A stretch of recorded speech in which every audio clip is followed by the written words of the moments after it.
Hello class 12th।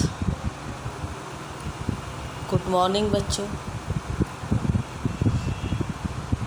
आज हम मधु की एक बूंद जो कि नरेंद्र शर्मा द्वारा रचित रचना है, इसका आगे का भाग पढ़ेंगे।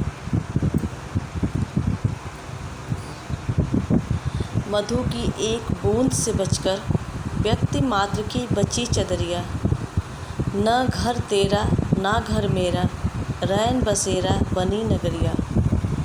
मधु की एक बूंद बिन रीते पाँचों कोस और पाँचों जन। मधु की एक बूंद बिन हमसे सभी योजनाएं 100 योजन। मधु की एक बूंद बिन ईश्वर शक्तिमान भी शक्तिहीन है। मधु की एक बूंद सागर है, हर जीवात्मा मधुर मीन है।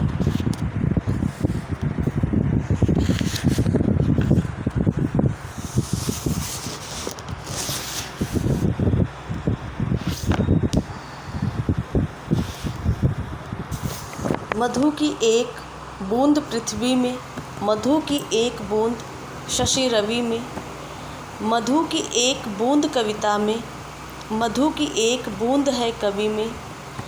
मधु की एक बूंद के पीछे मैंने जब तक कष्ट सहे शत।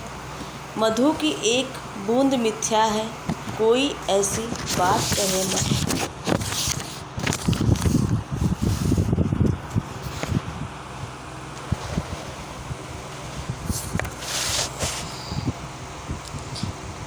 मधु की एक बूंद से बचकर व्यक्ति मात्र की बची चदरिया, न घर तेरा ना घर मेरा, रैन बसेरा बनी नगरिया। रैन बसेरा का मतलब हुआ जहाँ रात भर विश्राम किया जाए। लक्षणा है क्षणिक आवास।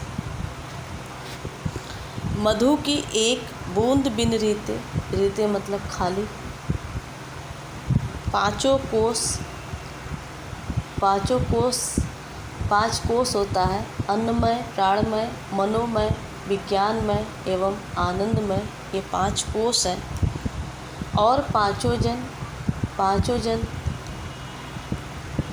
का अर्थ हुआ ब्राह्मण, क्षत्रिय, वैश्य, शुद्ध एवं निषाद अथवा मानव, गंधर्व, देव, असुर एवं किन्नर।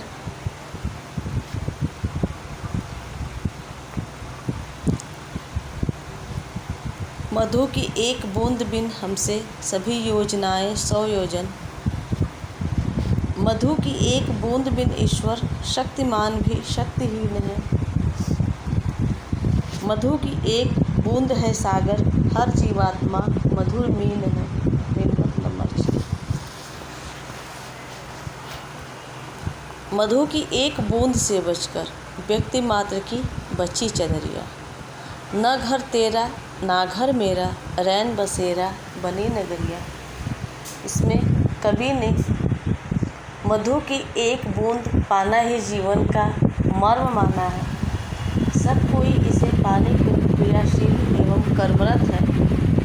मधु की बूंद ही वह सागर है जिसमें जीवात्मा रूपी मछली तैर रही है और मधु की एक बूंद पाने को प्रयासरत है।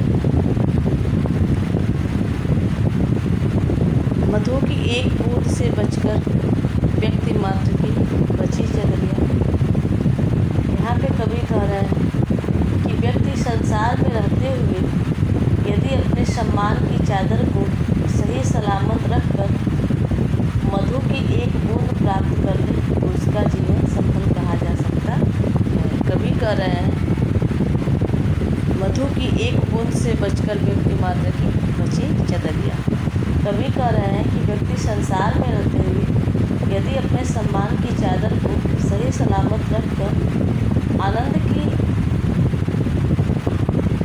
अगर प्राप्ति हो गई उसे, क्योंकि आनंद पाने के लिए ही व्यक्ति सब कुछ करता है, अगर उसे आनंद की थोड़ी सी भी प्राप्ति हो गई तो उसका जीवन जो है सफल कहा जा सकता है।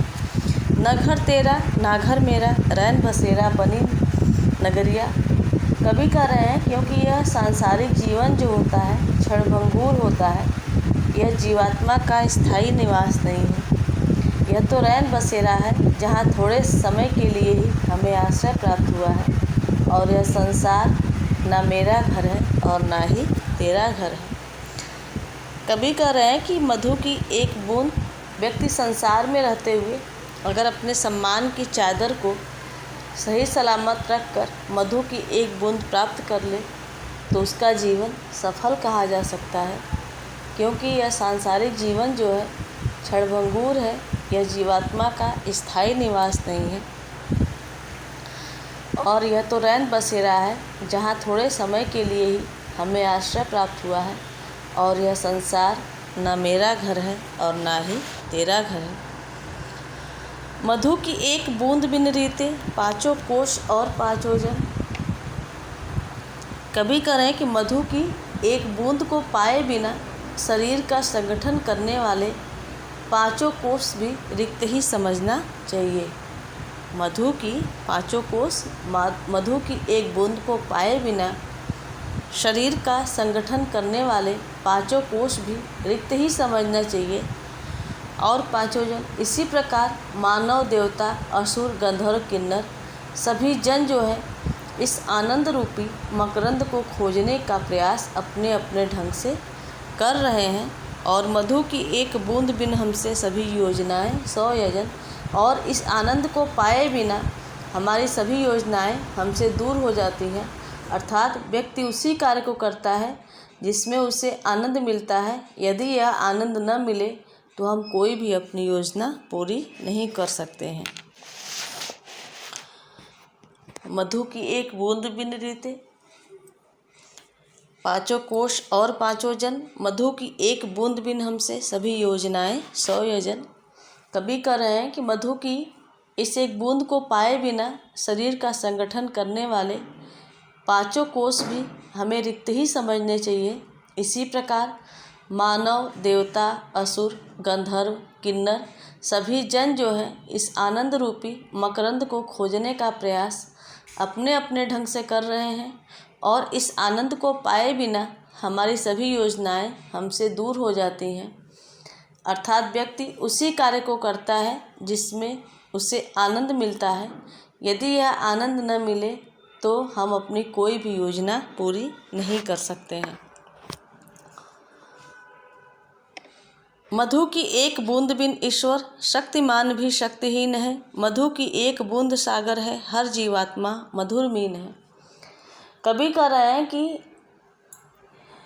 इस मधु की एक बूंद को पाए बिना वह सर्वशक्तिमान ईश्वर भी इस आनंद शक्ति के बिना शक्तिहीन है, और यदि ईश्वर आनंद स्वरूप न हो तो कोई उसे पाने का प्रयास भी नहीं करेगा। मधु की एक बूंद सागर है, हर जीवात्मा मधुर मीन है। मधुर की यह बूंद ही आनंद रूपी सागर है जिसमें प्रत्येक जीवात्मा मछली की भांति तैरती हुई एक बूंद मधु पाने का प्रयास कर रही है। कवि कह रहे हैं कि कवि के हिसाब से कि मधु की एक बूंद के बिना वह सर्वशक्तिमान ईश्वर भी इस आनंद शक्ति के बिना शक्तिहीन है, और यदि ईश्वर आनंद स्वरूप न हो तो कोई भी उसे पाने का प्रयास न करे। और मधु की यह बूंद ही आनंद रूपी सागर है जिसमें प्रत्येक जीवात्मा मछली की भांति तैरती हुई मधु की एक बूंद पाने का प्रयास कर रही है। मधु की एक बूंद पृथ्वी में, आनंद की यह एक बूंद ही पृथ्वी में है। मधु की एक बूंद शशि रवि में, शशि मतलब चंद्रमा, रवि मतलब सूर्य, और मधु की एक बूंद ही सूर्य और चंद्र में है।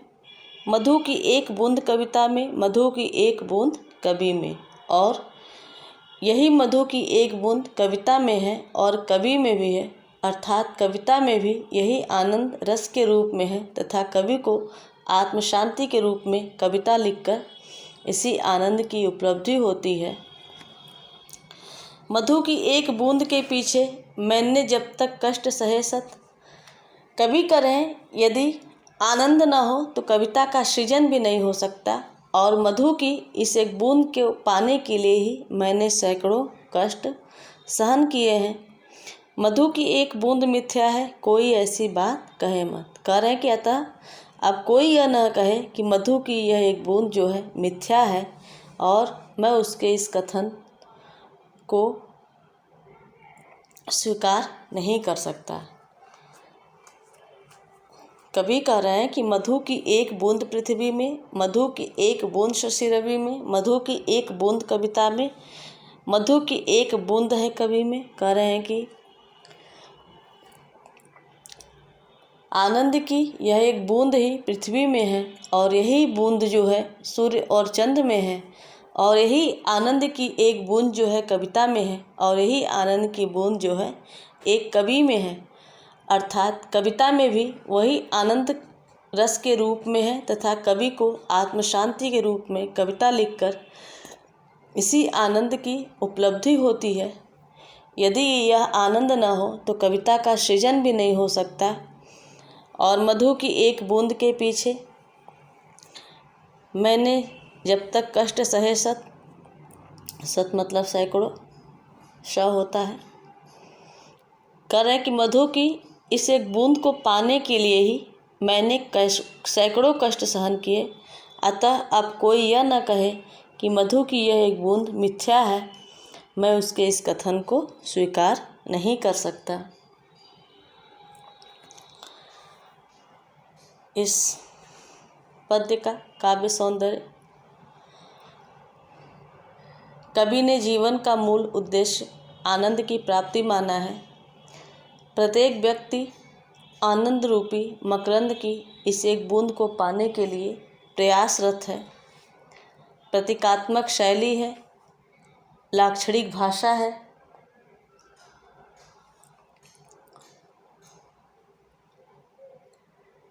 भाषा साहित्यिक खड़ी बोली है, अलंकार रूपक एवं उपमा है,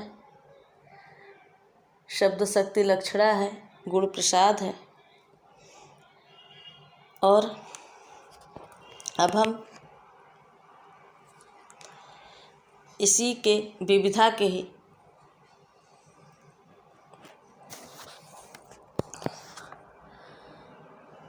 दूसरे कवि भवानी प्रसाद मिश्र द्वारा रचित बूंद टपकी एक नभ से पाठ को पढ़ेंगे। बूंद टपकी एक नभ से जो अज्ञेय द्वारा रचित दूसरा सप्तक था, उससे संबंधित है यह रचना। और गीत फरोश जैसी सुप्रसिद्ध रचना के रचयिता श्री भवानी प्रसाद मिश्र जी मुख्यतः प्रयोगवादी कवि हैं। तार सप्तक में इनकी रचनाएं संकलित हैं। प्रस्तुत कविता में इन्होंने आकाश से एक बूंद के टपकने को विविध उपमान विधानों के साथ प्रस्तुत करके मोहक बना दिया है। उनका परंपरागत तरीकों से भिन्न नवीन भाव चिन्हों का प्रणयन सहज ही पाठक को प्रभावित कर देता है। प्रयोगवाद में कवियों ने परंपरागत उपमानों से हटकर सर्वथा नवीन उपमानों का प्रयोग अपनी कविताओं में किया है। प्रयोग धर्मिता इनकी सबसे बड़ी विशेषता रही है।